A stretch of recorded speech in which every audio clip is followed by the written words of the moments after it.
اللہم صلی علی محمد و آل محمد وعجل فرج آل محمد۔ السلام علیکم یا علی مدد تمام مومنین و مسلمین و سامعین۔ آج ہم آپ سے سرکار علی بادشاہ کی ولایت پاک جو دین اسلام میں شریعت محمدیہ میں شرعی طور پر اقرار کے ساتھ اس کا نفاذ کیا گیا کہ اذان و اقامت کلمہ یا تشہد پاک میں اس کا جواز وجود کے طور پر کتنا ثابت ہے، کتنا لازم و ملزوم ہے، تو اس کے متعلق ہم آپ کو آج ایک تحریری سند کے طور پر بیان کرنا چاہتے ہیں۔ غدیر خم کے مقام پر 18 ذی الحج کو سرکار محمد مصطفیٰ نے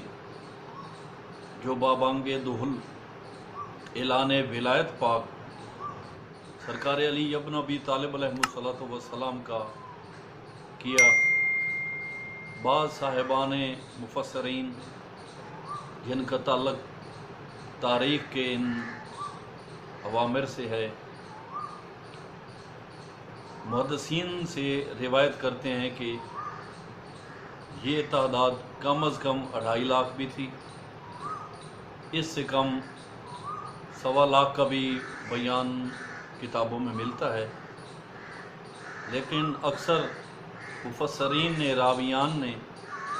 جتنے بھی کتب لکھی ہیں ان میں زیادہ تر کا تذکرہ تو 1.25 لاکھ کا آتا ہے، لیکن کچھ صاحبان یہ بھی تحقیق کے بعد لکھتے ہیں کہ سرکار محمد مصطفیٰ کے ساتھ اس وقت جو موجود تھے ان کی تعداد 1.25 لاکھ تھی، اور جن کے لیے انتظار کیا گیا یا جن کو واپس بلایا گیا تو اس تعداد کو ملانے کے بعد ٹوٹل جو مجموعی تعداد بنی تھی وہ کم از کم 2.5 لاکھ کی تھی۔ تو ان 2.5 لاکھ کے سامنے سرکار محمد مصطفیٰ نے اپنے آپ کو مالک و وارث و آقا و سردار و ولی اقرار کروا لینے کے بعد من کنت مولا فہذا علی مولا کا جو حکم پاک اس ذات کبریا کی طرف سے نازل ہوا تھا وہ بیان کیا۔ تو بیان کرنے کے بعد جتنے بھی صاحبان وہاں پر موجود تھے، مبارکباد دینے کے بعد سبھی سے یہ بھی اقرار لیا گیا کہ تم اپنے اپنے قبائل کی طرف جانا اور وہاں پر اس واقعہ کو تفصیلاً بیان کرنا، تاکہ یہ سلسلہ تاریخ ایمان کے ساتھ اور علی مولا کی ولایت کے ساتھ آنے والی نسلوں تک بھی ثابت رہے اور ان کو بھی پتہ ہو کہ سرکار ختمی مرتبت سرکار محمد مصطفیٰ نے غدیر خم پر جو اعلان کیا اور اس کی مصداق آیہ کریمہ الیوم اکملت لکم دینکم، اللہ پاک کی طرف سے ایک تنزیل، ایک رسالت، ایک نبوت، ایک پیغمبری کے پاک مناسب جو تھے وہ مکمل ہو چکے تھے، تو آنے والی نسلوں کو بھی پتہ ہونا چاہیے۔ تو تمام قبائل کے جتنے لوگ آئے ہوئے تھے انہوں نے حج اکبر کیا اور اس عظیم تاریخی سلسلہ ولایت کو اپنی آنکھوں سے دیکھا، زبانوں سے اقرار کیا، کانوں سے سنا۔ جن جن لوگوں نے اپنے دل و دماغ اور زبان پر اس سلسلہ ولایت کو ایمان کامل کے ساتھ اقرار کیا، وہ تو آج تک ہی اس سلسلے میں ثابت قدم ہے، لیکن ہم آج آپ کے ساتھ ایک واقعہ جو تاریخ محمدیہ میں، شریعت محمدیہ میں ہوا وہ آپ کو سنانا چاہتے ہیں۔ تو اس کا سلسلہ روایت اور ثبوت یہ ہے کہ میرے پاس اس وقت کتاب طوبہ موجود ہے، جس سے میں یہ آپ کو پڑھ کر سنانا چاہتا ہوں۔ قبلہ سید ابو محمد نقوی صاحب دمشقی نے اس کو ٹرانسلیٹ کیا ہے۔ تو ملاحظہ فرمائیے، سلسلہ روایت کچھ یوں ہے۔ خادم رسول جناب ابو حمرہ بیان کرتے ہیں کہ سرکار ختمی مرتبت سرکار محمد مصطفیٰ صلی اللہ علیہ وآلہ وسلم نے مجھے حکم پاک دیا کہ اے ابو حمرہ، جاؤ اور 100 آدمی عرب سے، 50 مرد عجم میں سے 30 مرد قبطی ہوں اور 20 حبشی میرے پاس بلا کر لے آؤ۔ میں نے ان کو جب حاضر کیا تو سرکار رسول کریم محمد مصطفیٰ صلی اللہ علیہ وآلہ وسلم نے عربوں کو صف میں یعنی کہ صف اول میں کھڑا کیا، پھر اجمیوں کو عربوں کے پیچھے، پھر قبطیوں کو اجمیوں کے پیچھے، اور پھر حبشیوں کو قبطیوں کے پیچھے جب صف بنانے کا حکم دیا پھر کھڑے ہوئے اور اس واحد ذات کبریا کی حمد و ثنا کی اور اللہ کی پاکیزگی بیان کی۔ اس طرح کے مخلوق نے ایسی حمد و ثنا پہلے کبھی نہیں سنی تھی۔ پھر فرمایا کہ آئے گروہ عرب و عجم اور آئے قبط و حبش، کیا تم اقرار کرتے ہو کہ اللہ تعالیٰ کے علاوہ کوئی معبود نہیں، وہ واحد و یکتا ہے، اس کا کوئی شریک نہیں، اور محمد مصطفیٰ صلی اللہ علیہ وآلہ وسلم اس کے بندے اور رسول ہیں؟ تو سب عرب و عجم، قبطی اور حبشی جو وہاں صف میں کھڑے تھے انہوں نے اقرار کیا کہ ہاں اے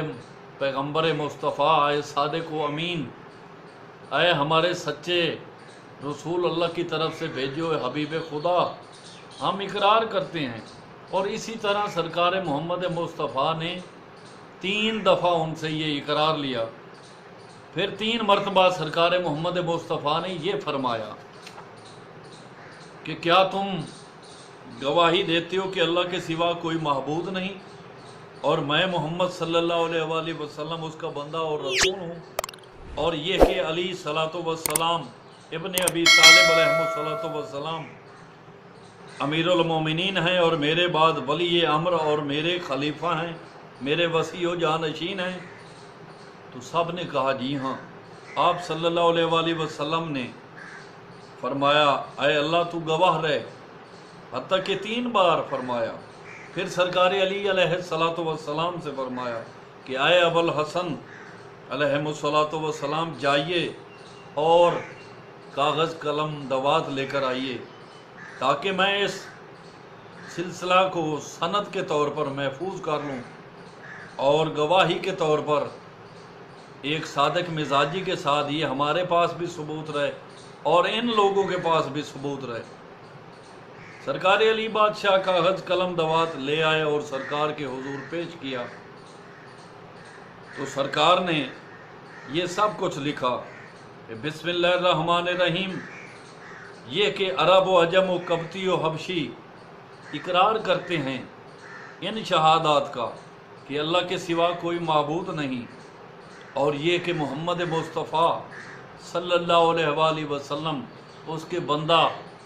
اور رسول ہیں، اور یہ بھی گواہی دیتے ہیں کہ علی ابن ابی طالب علیہ الصلاۃ والسلام امیر المومنین اور میرے بعد ولی امر ہیں اور خلیفہ و جانشین اور برحق کے وصی رسول ہیں۔ پھر اس عہد نامہ پر مہر پاک لگائی اور سرکار علی بادشاہ کے حوالے کر دی، اور ان آنے والے تمام عرب و عجم اور قبطی و حبشیوں کو یہ حکم دیا کہ تم بھی اسی طرح یہ سند تیار کرو اور اپنے قبائل والوں کے پاس جاؤ اور ان کو اس عہد نامے کی اور اس سند کی تصدیق کے ساتھ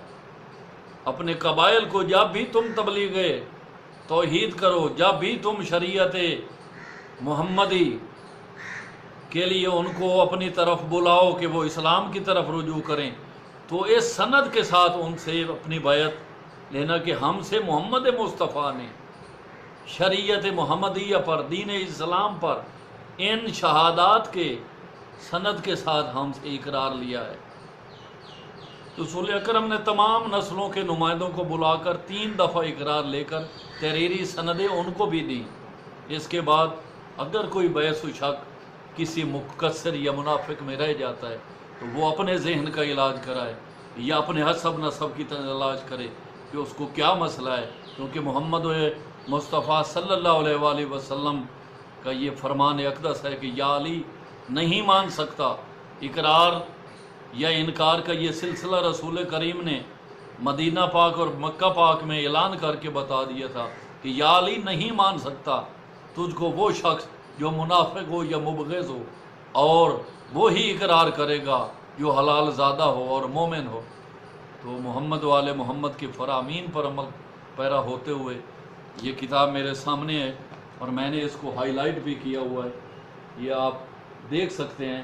لہٰذا اپنے ایمانوں کو مت ضائع کریں، کیونکہ سرکار رسول کریم کا یہ قول اطہر ہے کہ بغیر علی ابن ابی طالب کی شہادت پاک کے علاوہ ایمان مکمل نہیں ہے، اسلام مکمل نہیں ہے، دین مکمل نہیں ہے، عبادات مکمل نہیں ہے۔ اور رسول کریم کا یہ فرمان اقدس ہے کہ میں معراج پر جب گیا تو اللہ پاک نے کہا کیا ہے، میرے پاک بندے، آئے میرے منتخب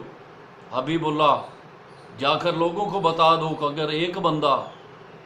اپنا سجدہ اتنا طولانی کرے کہ وہ مٹی کے ساتھ ہی مل جائے یا اس کی گردن قلم کر دی جائے اس سجدے کی حالت میں، اور وہ محمد والے محمد کی ولایت یا مودت و معرفت نہیں رکھتا، تو اس نے اپنے اعمال کو ضائع کیا، اس نے اپنی مسجودیت کو ضائع کیا۔ تو مالک کائنات ہمیں محمد والے محمد کے فرامین پر عمل پیرا ہوتے ہوئے کامل ایمان اور صادق ایمان اور ولایت علی ابن ابی طالب کا پاک پاکیزہ ایمان ہمارے دلوں میں، ہمارے ذہنوں میں اور ہماری زبانوں پر جاری فرمائے۔ آمین ثم آمین بحق محمد والہ الطاہرین۔ ہمارے اس چینل پر اگر اس اسلامی گفتگو کو آپ صاحبان ذی وقار پسند فرما رہے ہیں، اور بے شک تحقیق کر کے دیکھ لیں کہ اس بندہ حقیر نے ہمیشہ مطالعہ کے بعد ہی کوئی بات کی ہے، تو اگر آپ کو پسند آیا ہمارے یہ چھوٹے چھوٹے سے کلپ جو آپ کے لیے ہم منتخب فرما رہے ہیں، آپ کے اذہان اعلیٰ کو مزید بلند کر رہے ہیں، تو ہمارے اس چینل کو سبسکرائب کریں، ہمیں اپنی دعاؤں میں یاد رکھیں، اپنا خیال رکھیں۔ والسلام، اللہ حافظ، یا علی مدد۔